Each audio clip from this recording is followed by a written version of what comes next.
संसारनि मोखाङावहाय देखायफ्लादों दिनै बे आंनि हौवा एमजिआनो जन कार्जिनो हरदों आंनि जायजोंहाय हेलो एवरीवन वेलकम टू बेक माय यूट्यूब चैनल नोंथांमोन साफ्रोमखौबो आंनि बे बी बर' यूट्यूब चैनल फिन खनसेबार बरायहरनाय जाबाय ना लोगोफोर नोंथांमोननि सिगाङावहाय दिनै गोदाननि आपडेट लानानै फैदों ना लोगोफोर नोंथांमोना बे आपडेटआ मा नोंथांमोना नुलांगासिनो दं आरो ना लोगोफोर नोंथांमोना भिडिअखौ फुल नायजोबा ना लोगोफोर नोंथांमोना भिडिअखौ फुल नायजोबाबा जेबो बुजिनाय नङा आरो ना लोगोफोर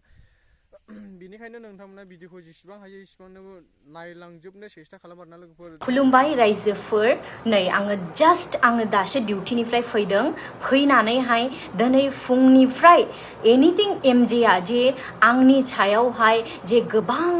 बेफोरबादि पोस्ट होबाय थादों बे पोस्टनि सायावहाय बे पोस्टआ बेसेबां सैथो आरो बेसेबां नंखाय बेखौनो आङो नोंथांमोन साफ्रोमनिसिम आङो फोरमायनो होननानै फैबाय भिडिअ गोलाव जागोन एसे रायजोफोर बिनि थाखायनो भिडिअखौ नायजोबाबा नोंथांमोना बुजिनो हानाय नङा मोनदांनो हानाय नङा बिनि थाखायनो नोंथांमोन साफ्रोमनिसिमबो आंनि बेनो गुरैयै खावलायनाय नोंथांमोना भिडिअखौ जोबजासे नाय आरो नायनानैसो कमेन्ट्सखौ हो थ' रायजोफोर गोबाव समनिफ्राय आंनि न'खराव जे जानानै थांनाय गोबां समस्या दानिफ्राय आङा बियो गोबां समस्याया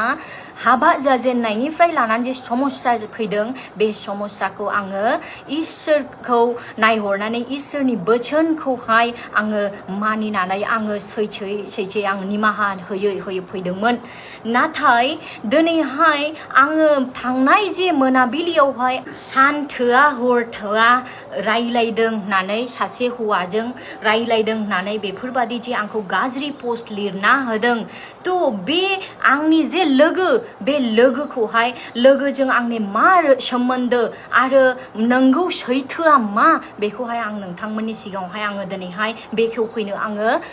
गोनां जाबाय आं गोसो गैयामोन थेवबो आङो गोनां जाबाय मानोना गोबां बेफोरबादि आंनि सायाव नंखाय बेफोरबादि फोसावनानै दायो आंखौहाय गाज्रि देखायनो थाखाय आंनि लाइफखौहाय पुरा दिनै फोजोबस्रांनो थाखाय हाथियार बानायनो नागिरदों एनिथिं एमजेआ थ' बेखौहाय आङो दिनै सैथो बिनि जे रियेल केरेक्टार आरो बियो मा खालामनो सानदों आंनि सायाव आंनि न'खरनि सायाव बेखौहाय दिनैहाय आङो रियेलावहाय दिनै आङो बेखेवसारनो होननानै आं फैनो गोनां जाबाय गावनि हौवा सानदोंमोन अनो आङो बिनि थाखायनो आङो हाजासे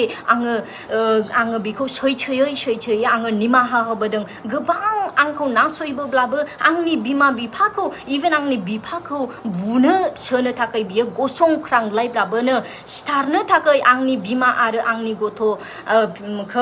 आंखौ बियो सिथारनो नायबाबोनो आं सैथोबोदों निमाहा होबोदों नाथाय दिनै जे आंखौ आंनि स्वभाब चरित्रखौ गाज्रि होननानै देखायनो थाखाय जे दिनै ससियेल मिडियायावहाय पाब्लिक नोंथांमोन रायजो राजा साफ्रोमखौनि मेगनफोरखौ खाना खालामनानै गावनि महरखौ गावखौल' मोजां मोनहोनो थाखाय जे मोनसे बिनि टारगेट नैबे टारगेटखौ आं नोंथांमोननिसिम आं दिनै बेखेवनो गोनां जाबाय थ' रायजोफोर गोबाव सम जानानै थांबाय हाबानि उननिफ्रायनो एनिथिं एमजेआ आंनि मबाइलखौ हेकिं खालामनानै दोननाया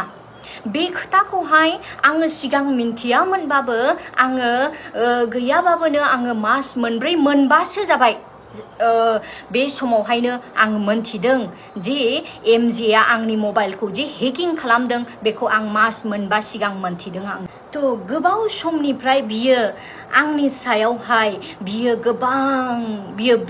बेरेखा ससियेल मिडियाफ्राव बुंनाय आरो आंजों थानो गोसो गैयि आंनिफ्राय बोरै बियो खारग'नो हानाय बेफोरो मोनसे बिनि गोसोआवहाय बिराद प्रसेस सोलिबाय थादों बिनि थाखायनो बियो मोनसे प्रमान नागिरनो थाखाय आंनि सायावहाय बियो मा खालामदों आंनि मबाइलखौ बियो हेकिं खालामदों थेवबोनो जेब्ला आं मास मोनबा सिगांनिफ्रायनो जेब्ला आं मोनथिदों बियो आंनि मबाइलखौ हेकिं खालामदों आं बेखौ अपेन चेलेन्ज होदों नों आंनि चाहे जेसेखिया नोङो आंनि मबाइलखौ नों हेकिं खालामा मानो नों जेसेखिया हास्थाया मानो नों आंनियाव जेबो गोरोन्थिखौ मोननाय नङा आरो आं नोंखौ माब्लाबाबो आङो थैनानै थांजासे आं नोंखौ डिभर्स होआ होननानै आङो बुंदों मानोना बियो आंनिफ्राय गोजानाव थायो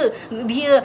सम बियो फैनानै बियो माबा मोनसे गोरलै बिसयफ्राव बियो बाहाना नागिरफैयो रागा देखायो आंनि सायाव अत्याचार रागा देखायनानै बियो ओंखारनानै थांथियो बिनिफ्राय बियो मा होनो गोबां बियो फन हरा सप्ता खनसे फन हरा 10 दिन फन हरा नै बेफोरबादि बियो खालामो ओमफ्राय आंनि मबाइलखौ हेकिं खालामै बियो नायबाय थायो आरो जमै थायो माब्ला मोनसे दाय मोनगौबा माब्ला मोनसे दाय मोनोबा बे दायखौ देखायनानैहाय नोंथां रायजो राजाफोरनि मोखाङाव देखायनानै आंखौ गाज्रि होननानै आंनिफ्राय बियो गोजान जानगारनो हागोन खारग'नो हागोन बे रिलेशननिफ्राय बियो नागिरबाय थादों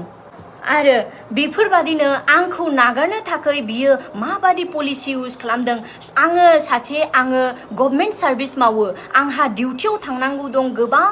स्टाफफोर बेवहाय मोनसे टीम वार्कार जों खामानि मावो हस्पिटालनि स्टाफफोर माब्लाबा फन हरो माब्लाबा सोरबा फन हरो जै सोरबाफोर सासे माने गोदान नाम्बारजों फन हरोबा बियो बे नाम्बारफ्रावहाय बियो फन हरै बियो बुंहरो रायहरो आंनि हिन्जावजों नोंहा मा सोमोन्दो दं नै बेफोरबादि बियो सोंहरो आरो ओमफ्राय आंखौहाय तुरन्त मेसेजावहाय हरनोसै बियो नै बे उमुक नाम्बारजों रायज्लायदोंमोन सोर बियो सोर नै बेफोरबादि मानो रायज्लायनांगौ मानो रायज्लायो मानो नों दिखांनांगौ मानो रायज्लायनांगौ नै बेफोरबादि खिन्थु संसाराव थांनानै थासान्दि मानसिया मावनांगौ दांनांगौ आरो गावनि जाति भागिफोरबो दङ गोबां बेफोरजोंबो बयजोंबो गोरोबनानै थानो थाखाय जों खोथाफोरखौ जों कमिउनिकेशनखौ जोङो दोननो रायज्लायो बेयावबो बियो दिनै बुंबावगोन बियो फोलादों हौवाखौ नै फानफैलायबाय नङा रायजोफोर रावबो गावनि हौवाखौ फाननो गोसो जाया आरो फानना आरो आंबादि मानसिया नै बिखायाव आङो आखाइ होनानै बुङो आं जुदि नंखाय बुंदोंब्ला आंनि सायाव माबा मोनसे इसोरानो माबा मोनसे खालामगोन नाथाय आङो सैथो अराय थैजासे आं सैथोयै बुंलांगोन आं गोबां समाव बेफोरबादिनो बियो कलफोरखौ हेकिं खालामै आंखौहाय बेफोरबादि मेन्टेलि टर्चार खालामो खिन्थु थेवबोनो बियो दिनैसिम बियो माने जेबो बियो एभिडेन्स मोनाखै नायलांजोब आरोना लोगोफोर